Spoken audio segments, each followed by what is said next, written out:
Good morning, everyone. Today I'm going to start with my next topic, that is digestive glands.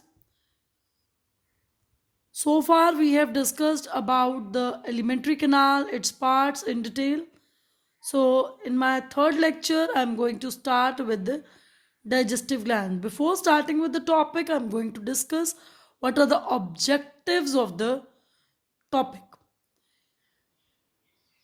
In today's topic, we will learn about salivary glands, their types, gastric glands, pancreas, liver and its function, and intestinal glands. So let's start with our topic. So firstly, we will start with the salivary glands. In the buccal cavity of man, there open three pairs of salivary glands which secretes saliva. These salivary glands are parotid glands, submaxillary, submandibular glands, and sublingual glands. This diagram shows the location of the glands, salivary glands.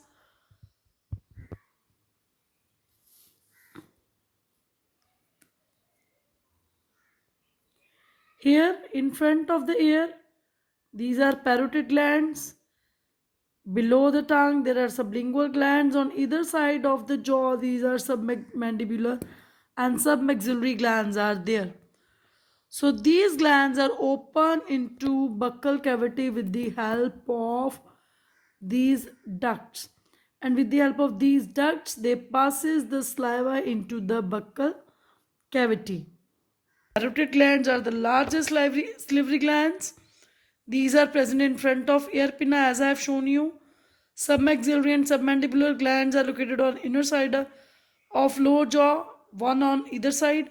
Sublingual glands are present below the tongue, and these glands, as I have told you earlier, they open into buccal cavity by the way of ducts, and they all secrete saliva. Now, what is saliva?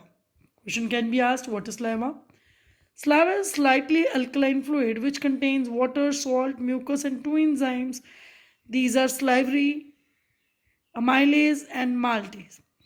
Salivary amylase is also known as ptyalin. Children, the spellings of ptyalin are Ptyalin, but normally children they're supposed to pronounce it as ptyalin, but actually it is right pronunciation is ptyalin. So the next we will talk about gastric glands. Gastric glands in the internal lining of stomach are present numerous glands called gastric glands, as I have told in my previous lecture also. They secrete gastric juices. Now look here. This is stomach, and internal lining of stomach is guarded by is lined by glands. These glands are called gastric glands. The function of gastric gland is to secrete gastric juices which help in complete digestion of food. Now children, look carefully. Gastric juices contain two inactive enzymes. I repeat the word two inactive enzymes. These are pepsinogen and prorenin. Please don't forget these name of enzyme because we will learn these names. We will discuss these names in detail in our next lectures. And gastric juices also contain an active enzyme called gastric lipase.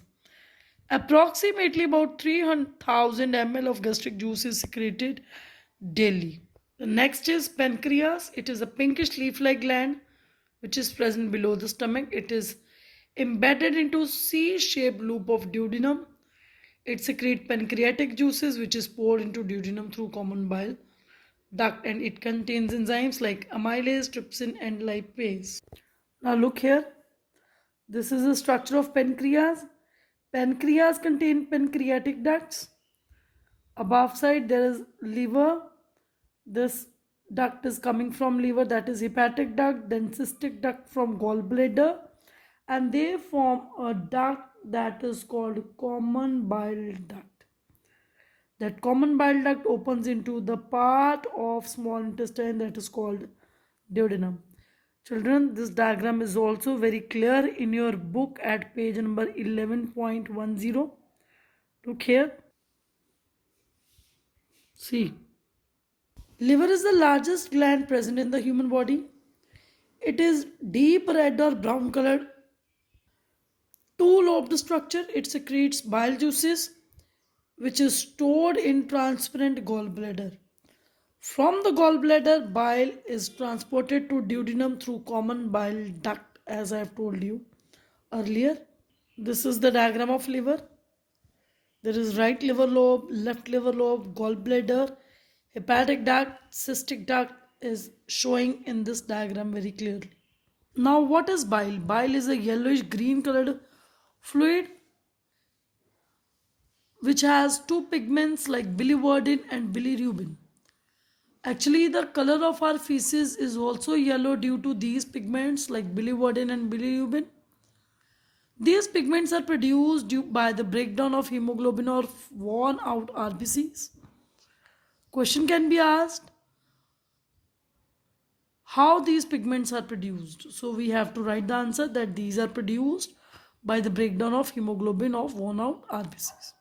It also contains some salts like sodium carbonates, etc. So the next is functions of liver. The very first function we have discussed, digestion of food. Liver help in digestion of food by secretion of bile. Next is regulation of blood sugar level. It also regulates the blood sugar level. Excess of glucose, whatever the glucose is required by the body, is utilized. The excess amount of glucose gets stored into the liver in the form of glycogen with the help of enzyme insulin, which is secreted by pancreas. The glycogen is stored in the liver cells. Whenever the blood sugar level falls, glycogen is reconverted into glucose and released into the bloodstream. Pancreas secretes hormone insulin and glucagon, which controls blood sugar level. The next function of liver is a deamination. Firstly, what is deamination? It is a process of removal of amino group from a molecule. It takes place in the liver. The enzymes that catalyze the reaction is called deaminase. So how this process occurs, we will see now. In case of excessive protein intake, the deamination is used to break down the amino acid for energy. The amino group is removed from the amino acids and is converted to ammonia. Ammonia, children, it is very toxic to human body and it get not converted into urea or uric acid. By so ammonia is toxic and it get converted into urea or uric acid only by the addition of carbon dioxide. So urea or uric acid easily diffuses into the blood and then they are excreted in urine. So the next is detoxification. Liver converts harmful toxin into harmless substances which are excreted out, as I have discussed right now. Next is hemopoiesis. Formation of blood is called hemopoiesis. During development of child, blood is formed in the liver cells. Next function is storage. Liver help in the storage of iron, copper, calcium, fats, soluble vitamins A and D and many other substances. Now the very important function of liver, it help in prevention of blood clotting. How? Children, we know when we have a cut or wound or we on our body, the blood starts clotting. But in the blood vessels inside the body, blood does not clot. Why? It is due to the presence of anticoagulant, that is heparin, which is secreted by liver. The next is clotting of blood. A protein needed for clotting of blood is called fibrinogen, which is also secreted by liver. Next is destruction of RBCs. Millions of worn out RBCs are destroyed easily in liver cells. The last gland is intestinal gland. Till here we have discussed about the functions of liver. Now we are going to discuss the intestinal glands. This we have discussed earlier also, like internal lining of small intestine, have numerous glands called intestinal glands which secretes intestinal juices, and intestinal juices contain many enzymes which help in digestion of food. So children, till here we have discussed about all the glands present in the digestive system of human body. So kindly do the related question answers on book, and the reasoning question and the terms discussed in the topic discussed during the lecture on the copy. Read page 11.4 till 11.5 very clearly. In our next lecture, we will continue with our next topic.